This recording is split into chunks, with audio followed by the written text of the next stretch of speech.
Graça e paz, amém? Mais uma vez estamos aqui para compartilharmos a palavra de Deus e levar um pouco do amor de Jesus até o seu coração. O nosso tema hoje é oração. Então vamos começar orando?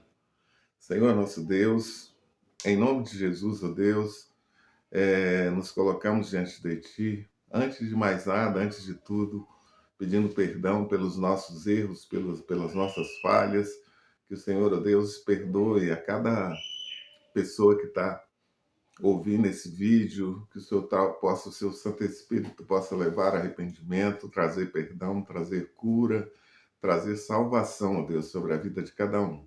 Em nome de Jesus, ó Deus, nós os abençoamos com toda sorte de bênção.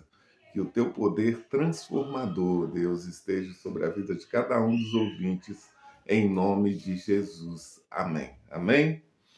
Então, o nosso tema hoje é oração. Capítulo 6 de Mateus. Muito se ouve sobre oração, é, mas a gente vai tentar entender qual que é a maneira correta da gente orar e colocar a nossa vida diante do Senhor. Mateus capítulo 6, a partir do versículo 5, vamos ver o que diz. Quando vocês orarem, não sejam como os hipócritas. Eles gostam de ficar orando em pé nas sinagogas e nas esquinas,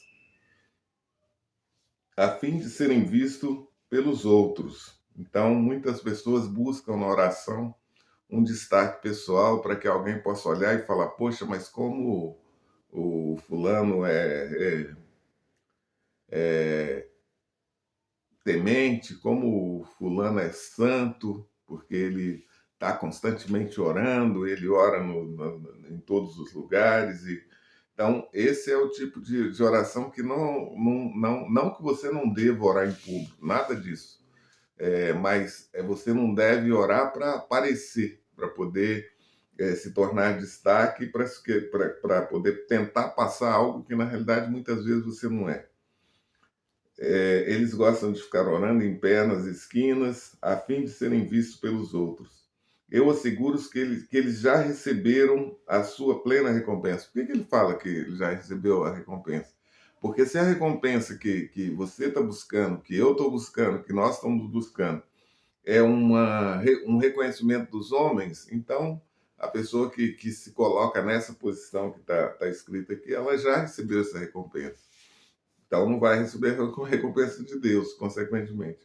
Mas quando você orar, vá para o seu quarto, feche a sua porta e ore a seu pai que está em secreto.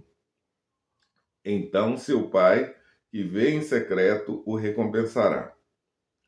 Essa colocação de Jesus, ela está dizendo que a gente deve buscar o Senhor, deve ter o nosso espaço para buscar o Senhor.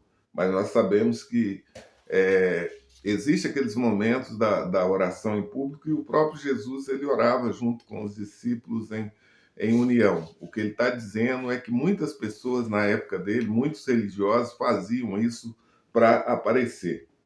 E quando orarem, não fiquem sempre repetindo a mesma coisa.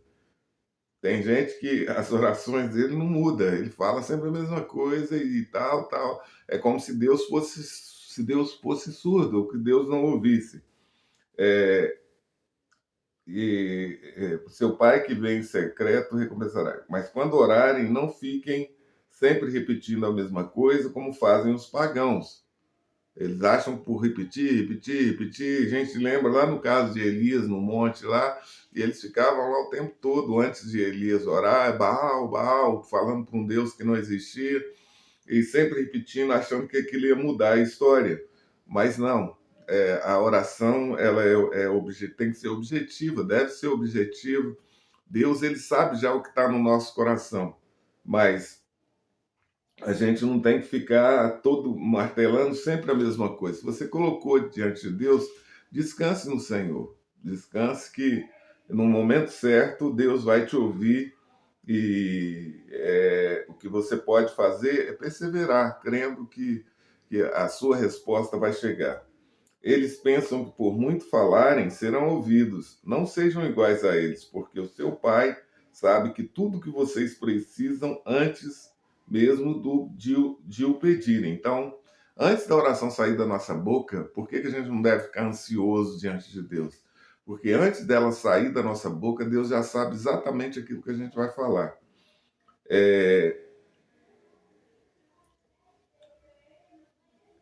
Vocês orem assim. Então Deus sabe tudo que a gente precisa. O Pai sabe que vocês precisam antes mesmo de o pedirem.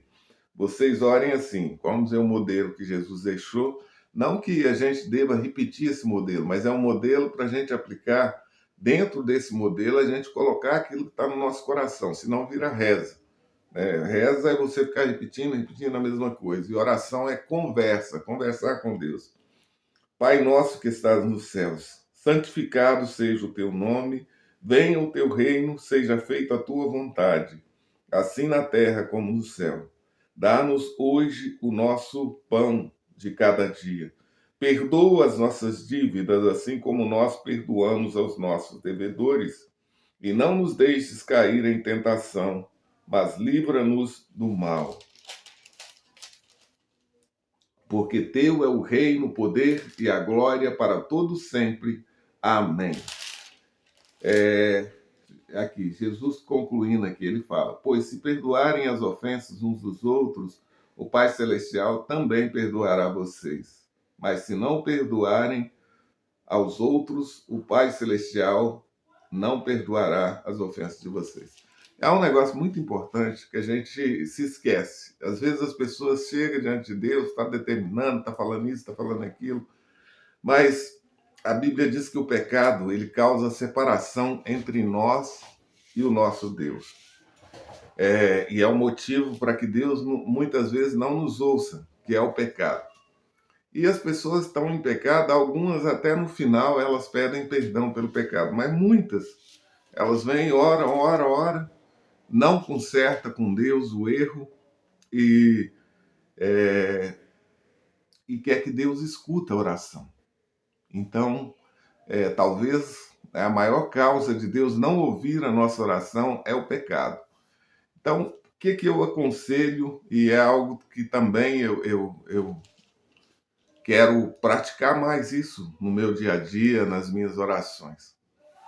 Ao invés de você deixar para pedir perdão no final, já começa agradecendo a Deus, mas antes de você pedir para a sua vida pessoal, você pode começar sempre as orações, a gente tem um caráter de, antes de mais nada, antes de pedir qualquer coisa, você reconhecer a soberania de Deus sobre a sua vida, reconhecer que você está vivo porque o fôlego da vida foi colocado em você. Então comece agradecendo a Deus pela noite, por tudo que Ele tem feito. Mas está tudo ruim. Está tudo ruim, mas poderia estar pior. Você poderia nem estar vivo e eu poderia nem estar vivo. Então, sempre tem um motivo para agradecer. E logo em seguida, peça perdão pelos seus pecados. Mas eu não pequei nada e tal. Mas é difícil você passar um dia sem pecar, mesmo que você seja uma pessoa que busque a Deus em todos os momentos, porque às vezes a gente olha uma cena na televisão ou na rua, e aquilo leva a determinados pensamentos que muitas vezes não agrada a Deus. Isso é uma banca de revista que hoje nem é tão comum, né? Mas você abre a internet, está lá cheio de coisas, de pornografias, de coisas e mais coisas, que você tem que passar, às vezes, para chegar na página que você está procurando no computador relacionado com o seu trabalho. Então, está por todo lugar. Às vezes, inconscientemente, a gente comete erros que a gente nem tem consciência, mas dentro do padrão de Deus, isso é pecado. Então, mesmo que você não lembre de um grande erro que você cometeu, peça perdão antes de você pedir alguma coisa para você ou para os outros dentro da sua oração. Fala, Senhor, perdoa. Pede perdão pelos seus familiares também, pede perdão pela nação, pede perdão pelas pessoas que você conhece, que sabe que estão vivendo em uma vida que não agrada a Deus, fazendo esse conserto com Deus, aí você quebrou aquela barreira da comunhão com Deus. E aí Deus pode ouvir as suas orações. Ele vai ouvir as suas orações, ele sempre escuta as suas orações. Mas muitas vezes ele não responde por causa do muro que existe, né? Da questão da santidade. Na realidade, talvez ele. Talvez não, né? Se existe esse muro que a Bíblia diz que existe, que o pecado causa separação entre nós e o nosso Deus, então a oração vai bater no muro e vai voltar. Então não acha que você vai mudar isso sem uma vida de submissão, sem uma vida de perdão, sem uma vida de realmente estar puro diante do Senhor. A santificação, ela não é que você nunca mais vai cometer pecado, mas que você sempre se coloca diante de Deus e você sempre busca o perdão dos seus pecados e Ele te ouve. Então, faça isso e eu creio que a sua vida de oração nunca mais será a mesma, tá bom? Siga o padrão da palavra de Deus. Amém? Que o Senhor te abençoe com toda sorte de bênção em nome de Jesus. Amém. Ah, transmita isso, se tocou em você, se essa palavra teve um significado, passa para outras pessoas, transmita, se inscreva no canal para você receber as notificações também. Eu te abençoo mais uma vez, em nome de Jesus.